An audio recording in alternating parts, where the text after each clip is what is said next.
पिछला world cup जो पाकिस्तान को मैच हराया, जो वो कोहली के अलावा कोई भी और होता वो काम नहीं कर सकता था। तो अगेन ये प्लेयर्स ऐसे हैं कि जो परफॉर्म ना भी करे ना तो टीम के लिए बहुत इंपॉर्टेंट होते हैं। हम ये चीज़ें भूल जाते हैं कि यार ये दूसरे प्लेयर्स के लिए कितना पॉजिटिव इम्पैक्ट है कि जब विराट कोहली डगआउट में बैठा हुआ किसी यंगस्टर को समझा रहा होगा टफ सिचुएशन में, ऑल्दो उसने रन नहीं किए लेकिन उसका इम्पैक्ट कितना जाएगा। और सबसे अच्छी बात विराट कोहली की ये वो फिट है, वो फील्डिंग में एक बर्डन नहीं है आपकी टीम के ऊपर। तो कोई भी प्लेयर होगा, हो सकता है सूर्य कुमार यादव नेक्स्ट टूर्नामेंट में परफॉर्म ना करे, हो सकता है कोई और ना करे। अजहर अली साहब, वैसे क्या किया है अफगानिस्तान की टीम ने, मतलब बनता था ये? नहीं, आपसे पूछना चाहिए। आप जी नहीं, मैंने साउथ अफ्रीका को सपोर्ट कर, जैसे मैंने ग्रुप में पूछा था ना ये क्या किया है, ये क्यों नहीं खेले आज? मैं वही सवाल आपसे करना चाहती हूँ कि इन्होंने क्या किया है, क्यों नहीं खेले? बस एक तो ऑब्वियसली एक्साइटमेंट, जैसे इरफान भाई ने जिक्र किया था कि एक्साइटमेंट बहुत ज़्यादा हो जाती है कि फर्स्ट टाइम सेमीफाइनल में पहुंचे हैं। मेरे ख्याल में थोड़ा ज़्यादा सेलिब्रेशन की तरफ चले गए। बहुत बड़ी अचीवमेंट थी ये, नो डाउट अबाउट इट, और मतलब कि उनको खुश भी होना चाहिए था। उनकी कंट्री सेलिब्रेट करती, चाहे वो 2 दिन करती रहती, लेकिन जब आप, जैसे मैंने शाम के शो में भी ये मिसाल दी कि जब आप सेंचुरी करते हैं ना तो आप ये आउट हो जाए ना, मतलब कैजुअल वे में आउट हो जाए तो आपको ये दुख होता है फिर आगे, यार मैंने नेक्स्ट टाइम 0 से स्टार्ट करना है। हाँ जी। तो अब आप जब सेमीफाइनल में पहुंच गए हैं तो आप मेक श्योर करें कि आपने जब नेक्स्ट टूर्नामेंट खेलना है तो सेमीफाइनल से स्टार्ट नहीं करना, आपने दोबारा से क्वालिफाइंग राउंड खेल के फिर सुपर 8 वटएवर फॉर्मेट जो भी होगा उसमें फिर आप जाके सेमीफाइनल में पहुंचेंगे बहुत मेहनत करके। तो हमेशा ये होता है, चाहे आपकी इंडिविजुअल इनिंग हो या कोई टूर्नामेंट हो, जब आप एक अच्छी स्टेज पे पहुंच जाए ना तो मेक श्योर करें कि आप उस पर कैपिटलाइज करें। ये ना करें कि उसकी खुशी में आप एक बड़ी अचीवमेंट, लेकिन जिसने किसी बैट्समैन ने अगर 200 या 300 रन बनाए ना, वो अगर 100 पे खुश हो जाता तो वो ना बनाता। तो इसी तरह ये कि जब आप सेमीफाइनल में पहुंचते हैं ना तो आप मेक श्योर करें कि ये अपॉर्चुनिटी जो हमारे हाथ में है, ये कंडीशन हमारी फेवर की है, हर चीज़ है, मेक श्योर कि यहाँ पे हम मैक्सिमम करें। हार जीत खेल का हिस्सा है, लेकिन आई फील कि जिस तरीके से उनको पता होना चाहिए था कि हमारे ओपनर्स ही मेनली हमारी बैटिंग में स्कोर कर रहे हैं। मैं थोड़ा सा काइंडली ऐड करता चलो, क्योंकि अभी मैच चल रहा है उस पर बात करते हैं। सूर्य कुमार यादव भी आउट हो चुके हैं, तो भारत की विकेट, हाँ वो क्योंकि ऑब्वियसली फिनिशर के रोल में भी इनको कंसीडर किया जाता है। रोहित भी आउट हो गए, रोहित भी आउट हो चुके हैं। अजहर भाई, इस मैच को भी साथ साथ हम डिस्कशन में रखेंगे पूरा शो, क्योंकि हमारा ड्यूरिंग शो ये मैच चलता रहेगा। ठीक है। टॉस बड़ा वाइटल था और टॉस का, क्योंकि बारिश अभी तो प्रेडिक्शन यही शायद अब ना हो, बट पासिंग शार की फिर भी चांसेस हैं, पॉसिबिलिटी है, तो डीएलएस मेथड भी आ सकता है। और प्लस आपके पास जब मॉइस्चर का जो भी चांस अभी खत्म हो जाएगा, शुरू में थोड़ा लो बाउंस था, तो टॉस के डिसीजन के हवाले से क्या कहेंगे आप? देखिए again what ever the team is comfortable, but मेरे ख्याल में यहाँ पर कोई भी रन जो भी ये इंडिया करेगी इतना ईजी नहीं होगा चेज करना, क्योंकि अभी भी हमने कुछ डिलीवरीज देखी हैं, बहुत ज़्यादा टर्न हुई हैं और नीचे भी रही हैं।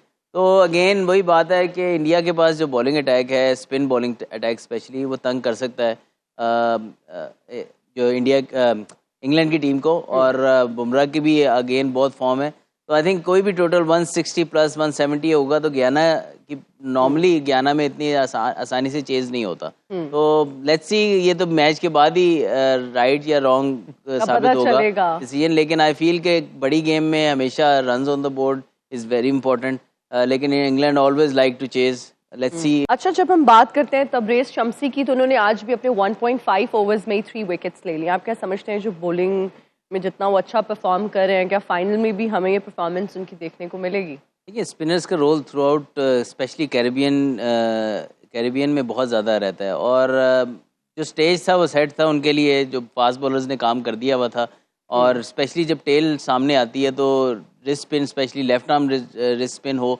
तो वो बहुत ही मुश्किल होती है टेल एंडर्स के लिए पिक करने के लिए। तो आई थिंक वो राइटली वो पिक भी नहीं कर पा रहे थे उनको। तो कल की परफॉर्मेंस से ज़्यादा उससे पिछले मैच की परफॉर्मेंस ज़्यादा इम्पॉर्टेंट थी, लेकिन अगेन वही वाली बात, इजहार वाली बात कि जब आप टीम को दबाया हो ना अपने आप, वो बिल्कुल एक साइड पे लगी हो, तो मेक श्योर करें वो उठ ना पाए। तो आई थिंक वो उस हिसाब से उसका रोल बहुत इंपॉर्टेंट था कि फौरन से उसने क्लीन अप किया टेल को। अगर भाई वन साइडेड फेयर नजर आया, ऑलमोस्ट हाफ एन आवर के अंदर ही उन्होंने मैच तो खत्म कर दिया था। थोड़ा सा मैं समझता हूँ विकेट भी अगेन इस पूरे वर्ल्ड कप में एक चीज़ बहुत ज़्यादा एविडेंट रही है कि कंडीशंस मोस्ट मैचेस में मज़ा नहीं आया मेरे ख्याल में। ठीक है, बॉलर्स को एट टाइम्स बहुत ज़्यादा फ्लैट विकेट्स पे सफ़र करना पड़ता है, लेकिन ऐसी भी नहीं होनी चाहिए। अब ये सेमीफाइनल के विकेट पे भी देखें, अफगानिस्तान ठीक है अंडर परफॉर्म कर गई, लेकिन आप विकेट भी देखें उसमें एक्स्ट्रा बाउंस बहुत ज़्यादा था, क्रैक्स इतने ज़्यादा नज़र आ रहे थे, अनइवननेस और बहुत ज़्यादा साइडवेज मूवमेंट। और T20 में ना ये बहुत मुश्किल हो जाता है। जी इवन वनडे में या टेस्ट में आप, क्योंकि टाइम ज़्यादा होता है तो आप सरवाइव करके अपने टाइम का वेट कर सकते हैं, लेकिन T20 क्रिकेट में आप कितनी देर वेट करेंगे, उतनी देर में ओवर खत्म हो जाएंगे। तो आई फील के कंडीशंस को बेहतर इतना ज़रूर करें, जैसे ऑस्ट्रेलिया में वर्ल्ड कप हुआ था, right balance between ball and bat था। थोड़ी देर नया बॉल तंग करता था, लेकिन मिड ओवर्स और एंड के ओवर्स में हिटिंग अच्छी हो जाती थी। लेकिन यहाँ पे मुश्किल होती है तो मुश्किल ही रहती है।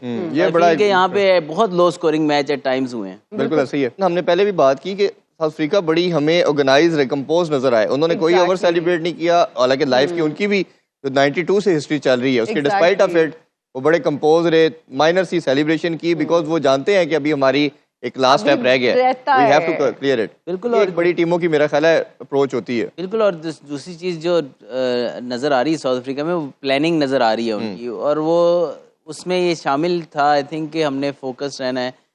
और जो सेमीफाइनल जीतने के बाद जो नॉर्मल सी उनकी सेलिब्रेशन थी, कोई ख़ास नहीं। आई फील के उनका टारगेट है कि हमने अब चैंपियन बनना है। तो you know again it comes from the leadership, that is team management and the skipper. वो दोनों की तरफ से दोनों बड़े काम रह रहे हैं through out the tournament, and I am sure कि वो वर्ल्ड फाइनल भी अच्छा खेलेंगे। देखिए रिजल्ट हार जीत खेल का हिस्सा है, लेकिन जो प्रोसेस लग रहा है साउथ अफ्रीका की टीम का वो बहुत ज़बरदस्त है। और मैं समझ रहा हूँ कि जो जिस तरीके से हम समझ रहे थे कि यार नेपाल हो गई, बांग्लादेश से बड़ा मुश्किल से ये जीत रहे हैं तो क्या आगे जाके जीतेंगे, लेकिन वो कंडीशंस ही ऐसी थी जहाँ पर दोनों टीमें इक्वली हो जाती हैं, क्योंकि वो मतलब बैटिंग के लिए बहुत टफ विकेट थी, लेकिन ये है कि अंडर प्रेशर काम रहे। तो I think going forward south Africa के लिए एक यंग कैप्टन एडन मार्करम के शक्ल में मिल जाना उनको, और आई एम श्योर कि वो एज ए प्लेयर भी ग्रूम होंगे और ज़्यादा एज ए कैप्टन भी। बिल्कुल ठीक है। अभी मैच में वापस थोड़ा डिस्कशन करते हैं। 17.3 ओवर का मैच हो चुका है और ऑलमोस्ट 146 है। पांड्या ऑब्वियसली सब जानते हैं one of the best finisher हैं, और साथ अब देख रहे हैं कि बल्कि पांड्या आउट हो चुके हैं बिल्कुल। और जैसे कहते हैं ना कमेंट्री के अंदर कमेंटेटर कर्स, ये हमारी कर्स लगी सही बात है। वो आउट हो चुके हैं। तो मेरा ख्याल है कि अभी 2.5 ओवर थे और इनका आउट होना बड़ा क्रूशल है जिस रोल में ये जाने जाते हैं, क्योंकि जडेजा हम देख रहे हैं ऑफ लेट में उस तरह पावर फिटिंग नहीं कर पा रहे जो ये करते हैं। तो अजहर भाई क्या टोटल एक्सपेक्ट करते हैं आप? देखिए अब ये बहुत अच्छे ओवर करने हैं इंग्लैंड को, अगर ये कहीं 25 से 30 रन बना गए इन 12-15 बॉलों पर, तो फिर इंग्लैंड के लिए बहुत टफ टास्क होगा, क्योंकि बड़ा मैच है, जहाँ भी विकेट गिरेगी वहाँ पर इंडिया प्रेशर डालेगा इनके ऊपर। सो आई फील के India still in a decent position, और अगर वो 20-25 रन और बना लेते हैं, 175 के अराउंड ये स्कोर कर लेते हैं, I think India will be favourite in this game. England की जैसा कि बैटिंग लाइनअप है, मेरा नहीं ख्याल जिस तरह के उनके 2-3 टॉप ऑर्डर के जो हिटर है, एक भी खड़ा होता है तो उनके लिए कोई मुश्किल नहीं होगा वैसे। बिल्कुल। अब लेकिन हम यू नो एक ख्वाहिश होना, मुझे लग रहा था कि इंग्लैंड पहुंचेगी फाइनल में, क्योंकि इंग्लैंड T20 की टॉप साइड है, इंडिया भी one of the top sides है, लेकिन अगेन वही बात है, ये जो क्रूशियल टाइम है ना 2 ओवर्स का, इसमें अगर ये रिस्ट्रिक्ट कर गए इंडिया को, हाँ 160 से नीचे पॉसिबल है कि अगर डेथ बॉलिंग अच्छी कर जाओ, बाउंड्री ना लगे, तो 160 से नीचे रख गए तो इवन गेम हो जाएगा। अच्छा, इंग्लैंड की बात करें, लेकिन अगर इंडिया की भी बात करें तो अनबीटन रही है अभी तक और बहुत अच्छा परफॉर्म किया उनके भी प्लेयर्स ने परफॉर्म किया। लेकिन एक प्लेयर जो सबसे बड़ा प्लेयर उसका जरूर दोबारा जानते हैं, कोहली, विराट कोहली। पूरी दुनिया की नजरें, पूरी नजरें आज भी वो थोड़ा सा हमें लगे कि ओवर एक्साइटेड, बहुत कुछ करना चाह रहे थे, डिफरेंट करना चाह रहे थे, बट एक्साइटमेंट में विकेट थ्रो कर बैठे।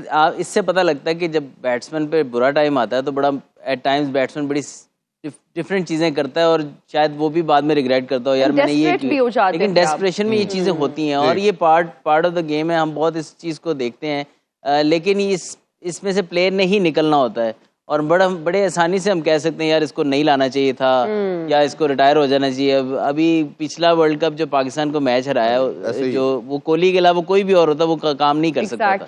तो अगेन ये प्लेयर्स ऐसे हैं कि जो परफॉर्म ना भी करे ना तो टीम के लिए बहुत इंपॉर्टेंट होते हैं। हम ये चीज़ें भूल जाते हैं कि यार ये दूसरे प्लेयर्स के लिए कितना पॉजिटिव इम्पैक्ट है, कि जब विराट कोहली डगआउट में बैठा हुआ किसी यंगस्टर को समझा रहा होगा टफ सिचुएशन में, ऑल्दो उसने रन नहीं किए, लेकिन उसका इम्पैक्ट कितना जाएगा। और सबसे अच्छी बात विराट कोहली की ये वो फिट है, वो फील्डिंग में एक बर्डन नहीं है आपकी टीम के ऊपर। बिल्कुल तो कोई भी प्लेयर होगा, हो सकता है सूर्य कुमार यादव नेक्स्ट टूर्नामेंट में परफॉर्म ना करे, हो सकता है कोई और ना करे, हो सकता है रोहित शर्मा भी बड़ी दफा आपको याद होगा आई थिंक दुबई वाले वर्ल्ड T20 में जिसमें रोहित शर्मा से नहीं परफॉर्म हुआ था, तो विराट कोहली कैप्टन थे और उनसे सवाल हुआ था, उन्होंने कहा था रोहित शर्मा का फ्यूचर कहाँ देख रहे हैं आप? तो उसने जवाब बहुत जबरदस्त जवाब दिया, उसने कहा आप रोहित शर्मा के बारे में बात कर रहे हैं ना। तो वो मतलब उसने इतना पॉजिटिव रिस्पॉन्ड दिया कि आप रोहित शर्मा के बारे में बात कर रहे हैं जो टॉप प्लेयर है वर्ल्ड का। तो आई थिंक कुछ प्लेयर्स ऐसे होते हैं जो टीम में majority of the time perform कर रहे होते हैं, लेकिन एट टाइम्स आ जाता है कभी कभी आपका हाईएस्ट रन गेटर थे अभी पिछले इवेंट के अंदर। मैं इस चीज पे थोड़ा सा हूँ कि विराट कोहली का ये कहना कि यार क्या वो 35-36 में अगर एज कर भी रहे, लेकिन उनकी फिटनेस देखें,